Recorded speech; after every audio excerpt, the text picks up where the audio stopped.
Thank you so much.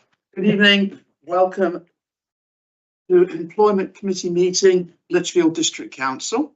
What I'm going to do is introduce myself, then we'll go around the table, introduce ourselves one by one, and then we will do the absences, etc.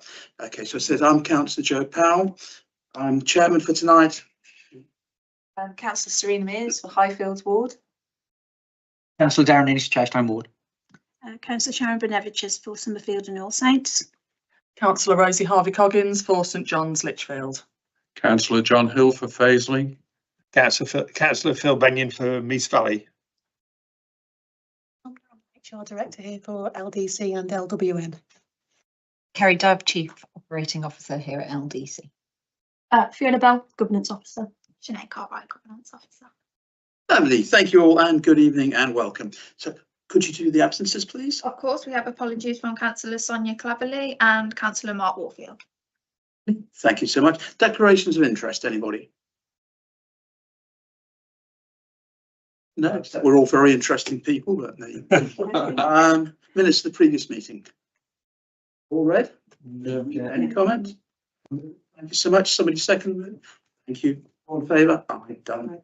Lovely. Yours. Pay policy statement.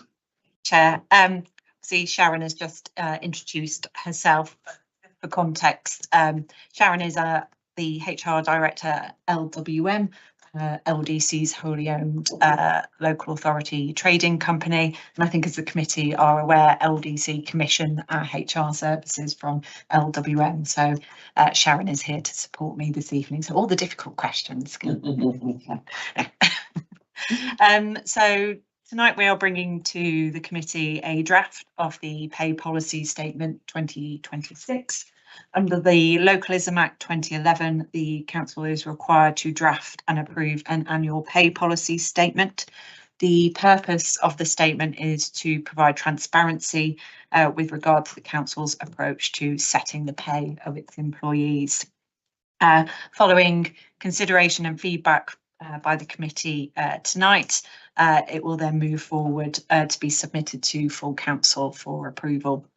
The council's pay structure is largely based on the council's single status agreement and on the National Joint Council for Local Government Services Job Evaluation Scheme.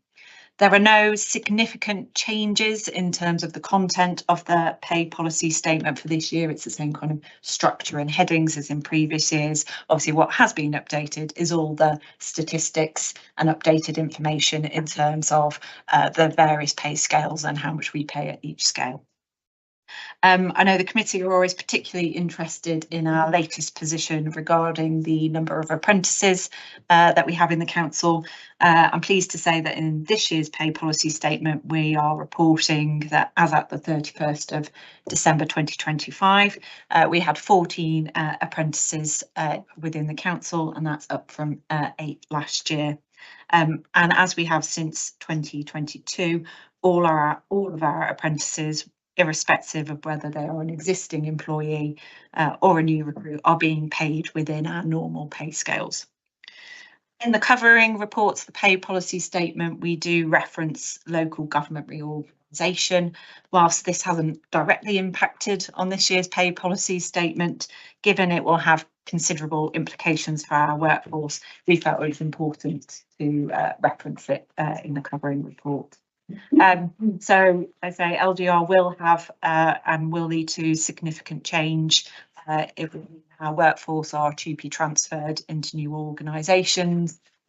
There'll be a significant amount of work when that happens to look at the harmonisation of terms and conditions across multiple councils.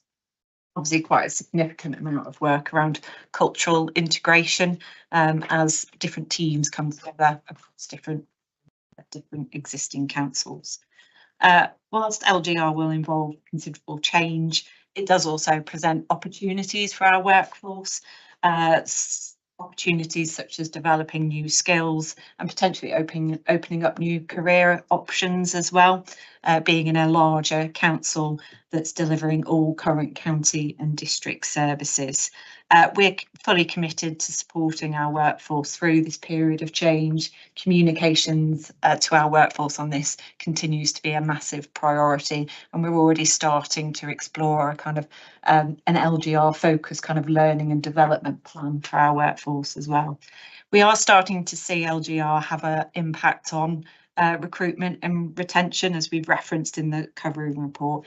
Really small numbers of individuals at the moment in terms of retention. However, recruitment into permanent positions is becoming more challenging with LGR and that uncertainty, I suppose, in terms of what local government is going to look like in Staffordshire and Stoke-on-Trent over the coming years. So that's a brief summary, and obviously open to questions. Okay, thank you very much. Yes, interesting times, let's say. Questions? Yes, Councillor Ennis. Shall I go one at a time? Yes, I've got a couple, if that's okay. Yeah, do one at a time. Yeah. Get the answer, yeah. Brilliant, thank you. We've referenced to performance bonuses and equal pay. The statistics show that there's no bonuses awarded to staff in band A to D. 60% of bonuses were paid to the male staff, and they make up 58% of the workforce. The question is, are we actively assuring ourselves that the performance bonus scheme does not unintentionally disadvantage the lower paid and the protected groups over that time? Yes, we, as part of the OKR performance assessment process, we go through quite a rigorous moderation process, which we've included some information in the report around. So what that entails is that leadership teams sit and hear about the performance of every member of staff at the end of the year and provide that kind of constructive challenge to managers over their views on the performance assessment of each member of staff.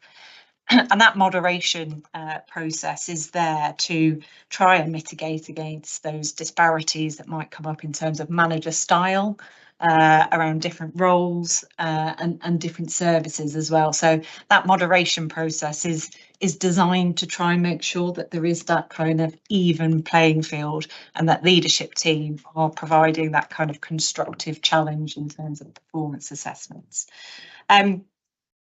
We very much are rewarding performance bonuses on merit rather than on particular kind of targets on particular groups. So we would expect the profile of who's receiving a performance bonus to kind of change on year. But as I think we've noted in the report, leadership team are very aware to that point that no bonuses in this last year were awarded to any colleagues who were on an A to D pay band. So whilst, like I say, we are doing that rigorous moderation process, that is something we're going to be particularly aware of going into this year of moderation as well. And so we will be providing even more focus on when we're looking at those performance assessments for staff in those lower bands. Carry on. Honorariums. So again, in the report, 12 payments are in place, some as large as 31,500. I think this is the highest one, isn't it? In there. My question is, do we routinely review honorariums to ensure that they remain genuine, and generally temporary, and do not undermine the job evaluation framework? Absolutely. I'm looking at Sharon here, but honorariums have an end date and a review date as part of the process in place. So we do, from a HR perspective, make sure that those review dates and end dates are in place and go back to the managers to do that check and balance in terms of, okay, this honorarium has been in place since this date. Is it still appropriate? What's the business case and what's the rationale for it? I think at the point that the data was taken, we've got a couple of departments that are in process of having restructures. Yeah. So while those are going through, in the meantime, we've got people that are stepping up into those roles. So it's the payment for them, those taking on those additional skills and responsibilities whilst we go through that restructure process. Shall we carry on? Yeah. Okay. LGR, you mentioned it, and specifically want to talk about the 2P risks with this then and what can come forward with that. At what point will the members see a workforce plan referenced within the report, particularly around the 2P costs and the pay harmonisation?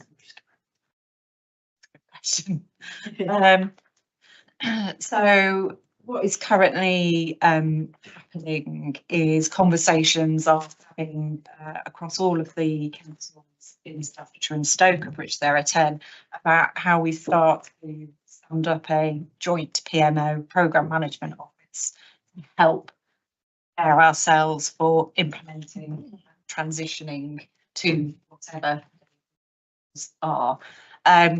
Those conversations started.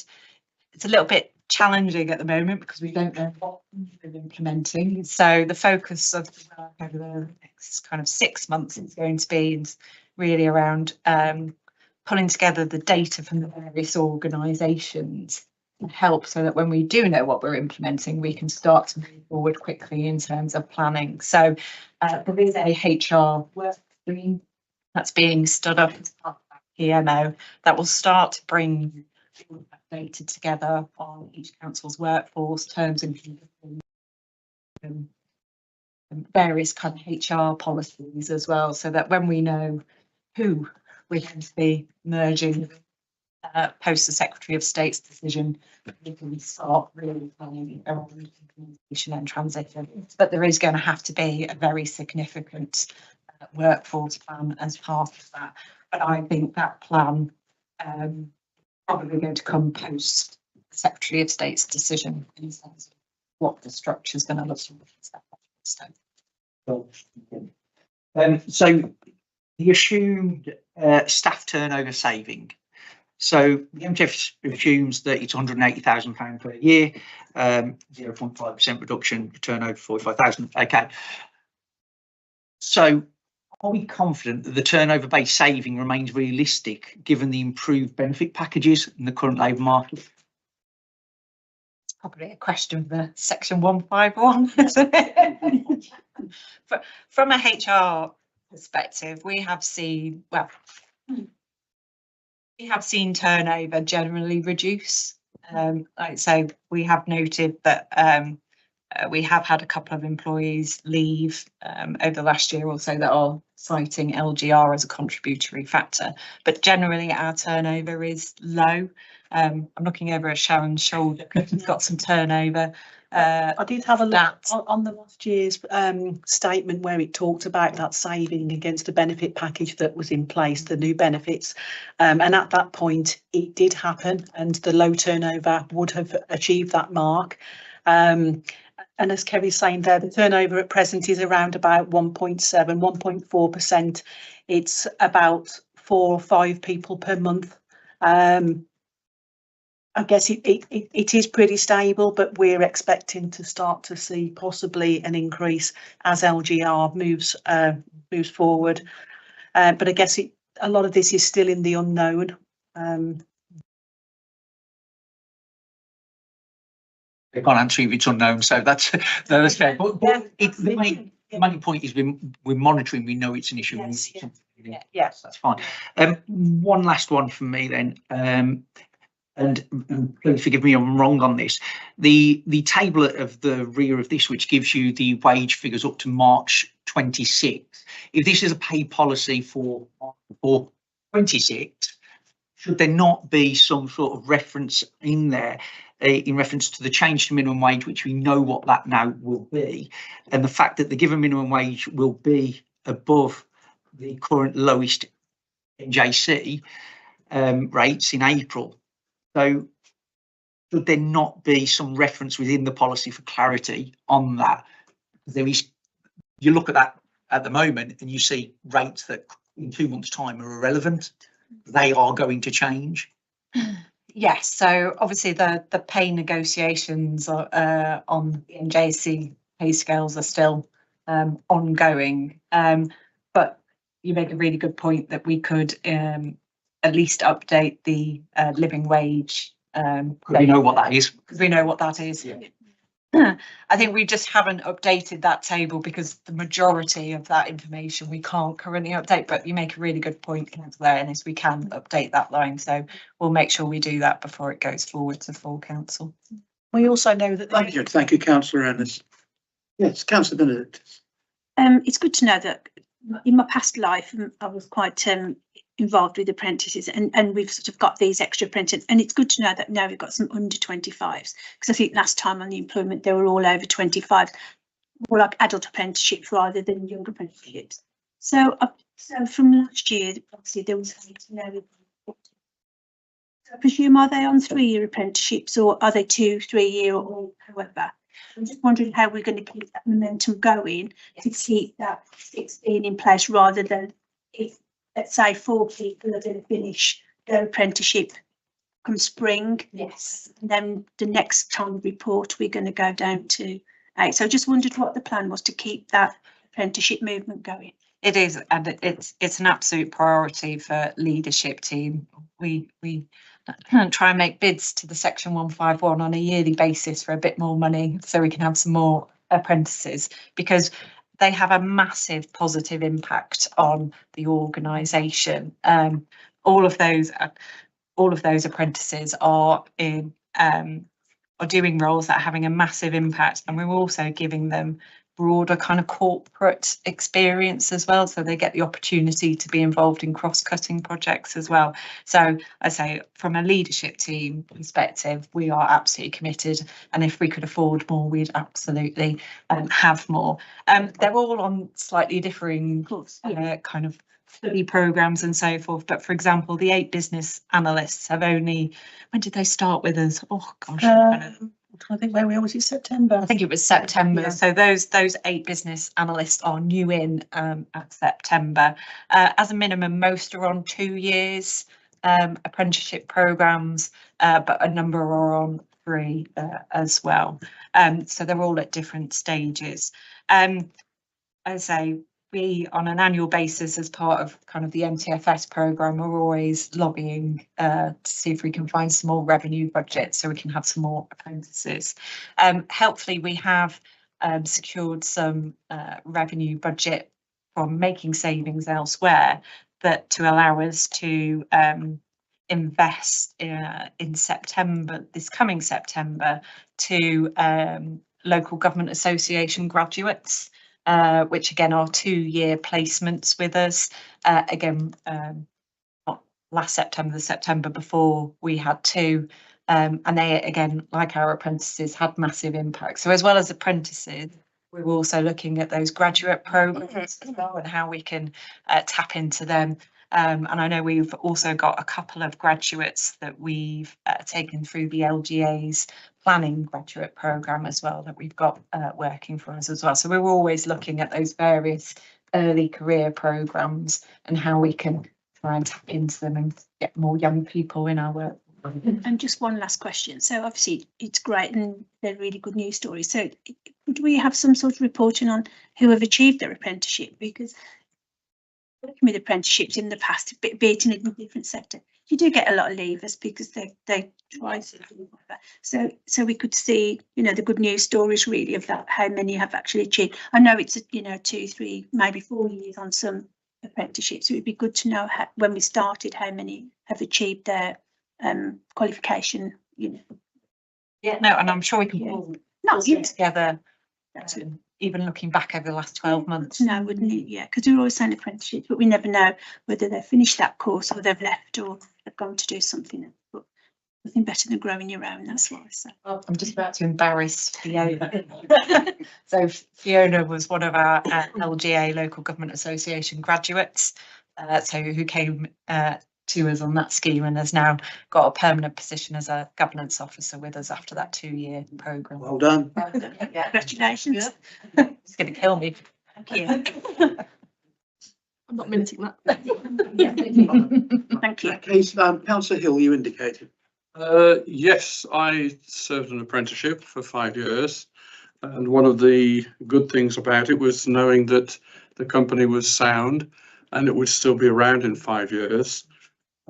How will things pan out when this change is made, and how secure will those apprenticeships be for those people? I guess that depends whether you're going to have a local hub here and whether you're going to be able to continue that role. What provisions would be made if any of those roles are no longer taken for them to continue and complete their apprenticeship? So as part of those conversations around TUPE and so forth, those apprenticeships would be protected. So that commitment we've made, if they're on a 2-year or a 3-year apprenticeship programme, that would be honoured by the new organisation. Sorry. Yeah. On that, I mean, would they be able to complete their apprenticeship here, or would there be an expectation that they would have to move? I know that as an apprentice, that money was rather tight. You weren't, probably different these days anyway.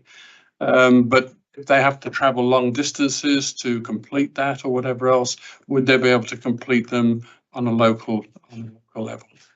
I wouldn't envisage that would change really, to be honest, that they would still be able to continue with the course that they're on. And obviously today a lot of these courses are done online, so it doesn't really matter where they're based, because they can access the learning, a lot of them through IT technology. So but normally under these sort of situations where a TUPE takes place, they honour the terms and conditions of what you've already got in place, so that shouldn't really change for them. Okay.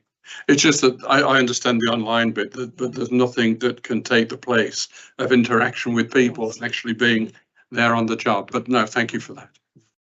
I think, Councillor, it's a case of the sooner we know, the better, really, isn't it? Yes, absolutely. Thank you. Start planning. This point. Perhaps the Secretary of State's watching in and will take note. Anybody else? Any more questions?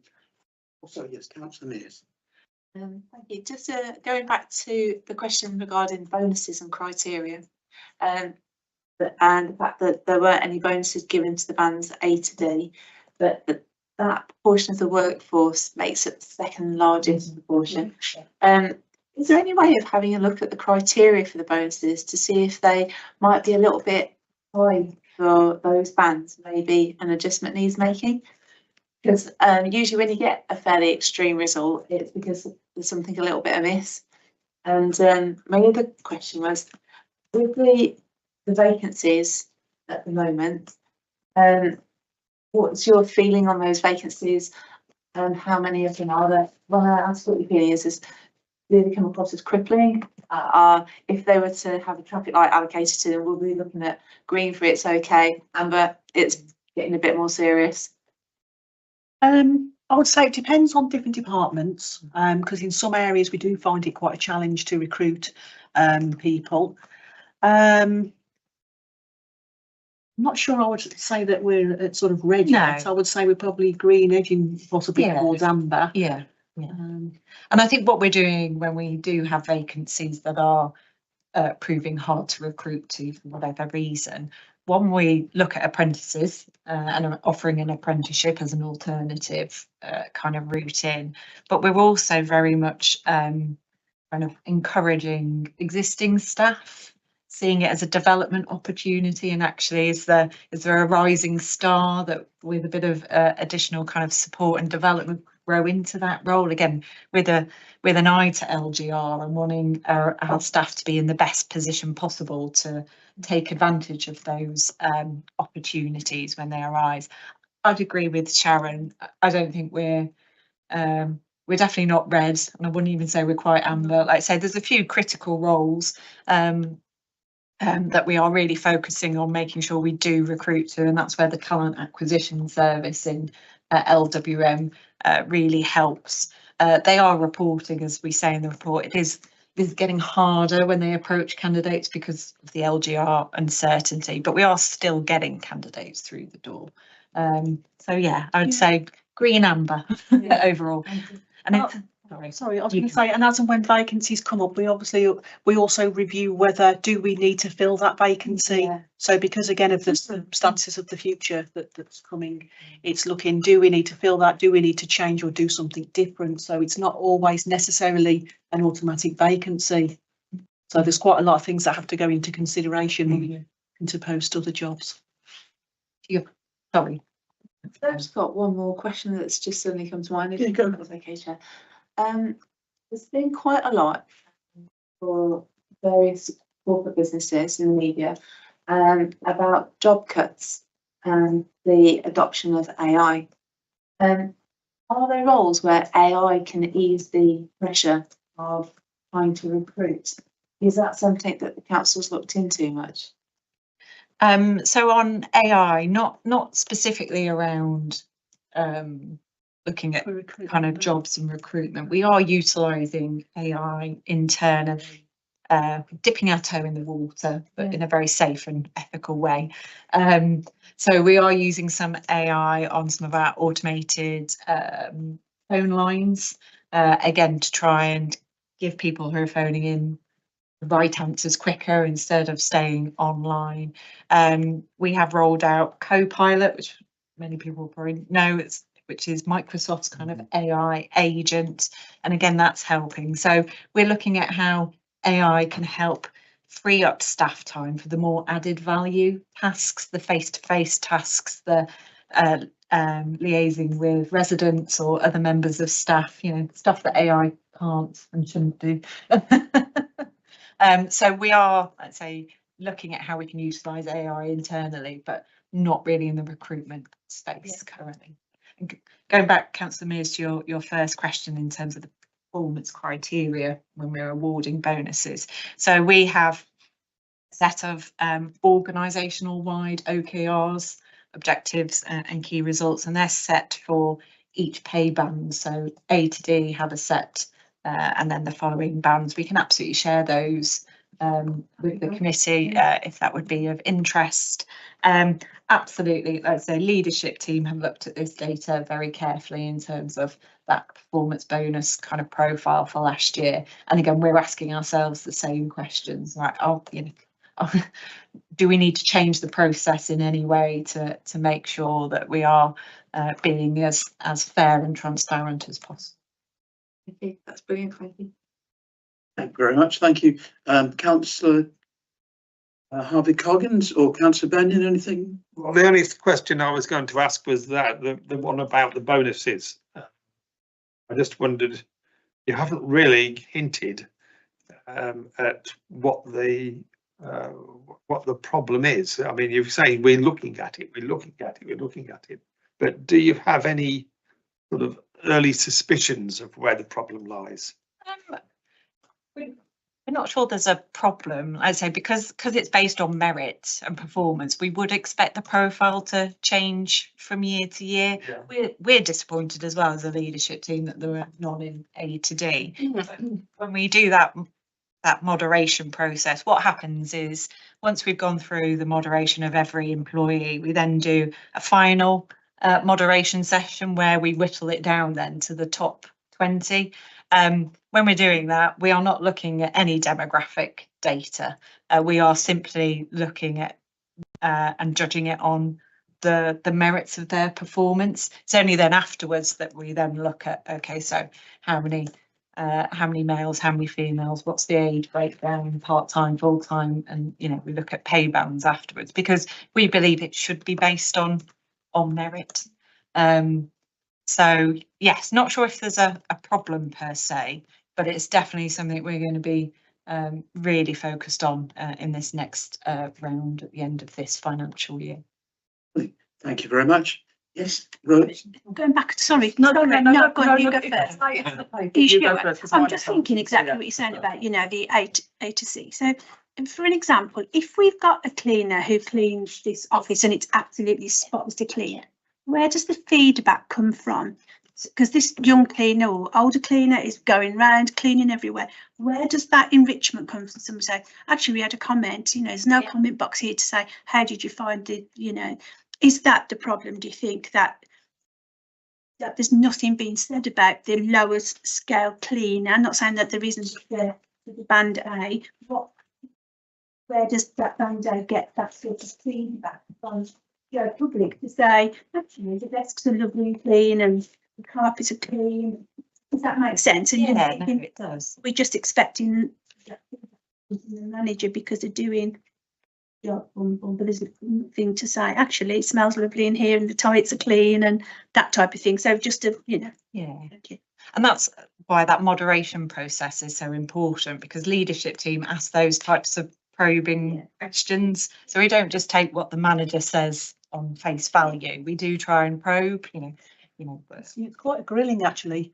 So in the history of where I've come from, working in the private sector, and we've done bonus systems before, I've never seen anything as thorough as what happens in this process, where literally layers of managers, and we sit in a room and discuss every single employee and basically grill each manager to say to them, well, surely in your team there must be somebody that has gone the extra mile and delivered, really good service. So that they really are put on the spot to try and draw that out.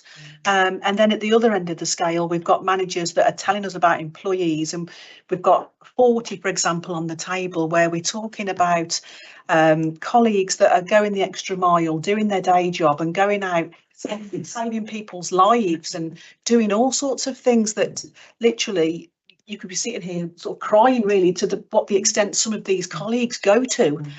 So, if we could afford more than 20 bonuses, I would say let's have 40. But, some of our colleagues are doing absolutely amazing things out there that you just probably would never hear of it.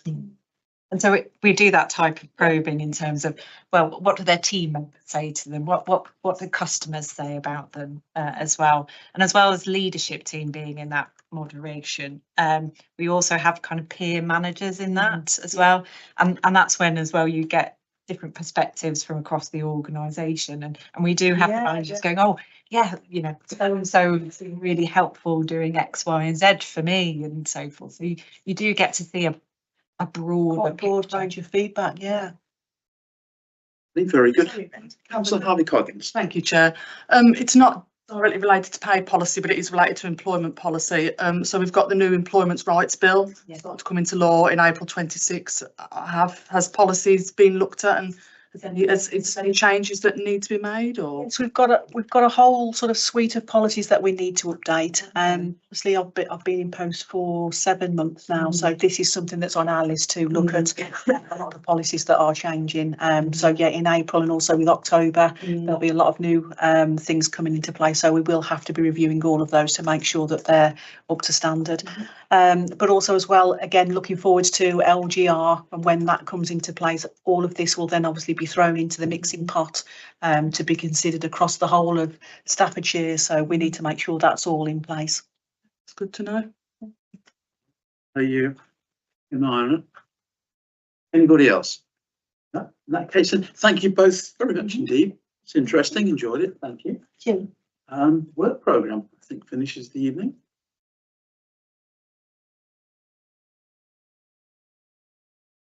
Oh, sorry, Councillor Ernest. Yeah, sorry, just a quick quick questions. Really, they'll all mould into one. So the work programme that we've got here kind of ends today. That's in this. The last one is today, isn't it? 29th. Yeah. Where is the future bits to this? The future bits of the review. So what else is kind of happening moving forward from here? There's a couple of bits on there. For example, there is reference to review, and it's ticked on there at the moment, but there's reference to review for the report for the gender pay gap, but there is no date for when that's going to be reviewed. Then again, we've mentioned today in reference to this policy that we've discussed, this statement, but we have mentioned the fact that actually there's still information we need for that to be quite accurate, because there's still the pay negotiations, etc. So should there be a date for a review and an update once that's been done? Also, there is a mention within there that a report for the disability pay gap update's going to be done, but that's not on the work plan. So do we know when that's going to be done? That's going to be put forward. Councillor Coggins has mentioned correctly about the policy changes for the Employment Act, which will come in before April. So should that be on there, and when those policies be forward and reviewed? It just seems that we've got the update work programme up to today, but we don't have the work programme for the rest of the year. So there seems to be policies I think that should be on there for review that aren't, and the dates of when we need to review. Unless I've missed something. don't think you have. I was going to ask exactly the same question. So, hello, that's it.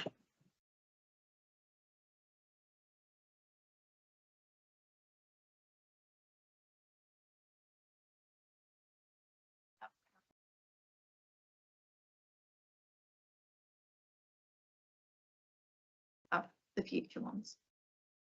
Can I just note then, sorry, Chair, that the bits that I've just mentioned are added to it as well, so we don't receive one with just those 2 items on it. So all of the other bits on there that I think we need to be as a committee reviewing and looking at.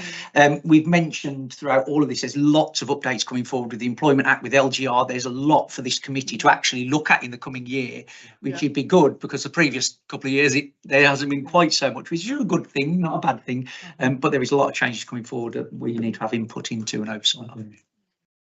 Yes, Can I Kerry. just come in on the pay policy statement? We do have a recommendation in the covering report, which obviously is for you to discuss and decide whether you want to approve, that the committee delegates authority to myself in consultation with the chair to update and republish the pay policy statement once those national pay negotiations have been complete. So there is a delegation there, but obviously it's up to you as a committee whether you want to approve that delegation or whether you want it coming back to the committee. Yes. I'm perfectly happy with that as a process, as long as the table for the change for national minimum wage is in the new one. Yes.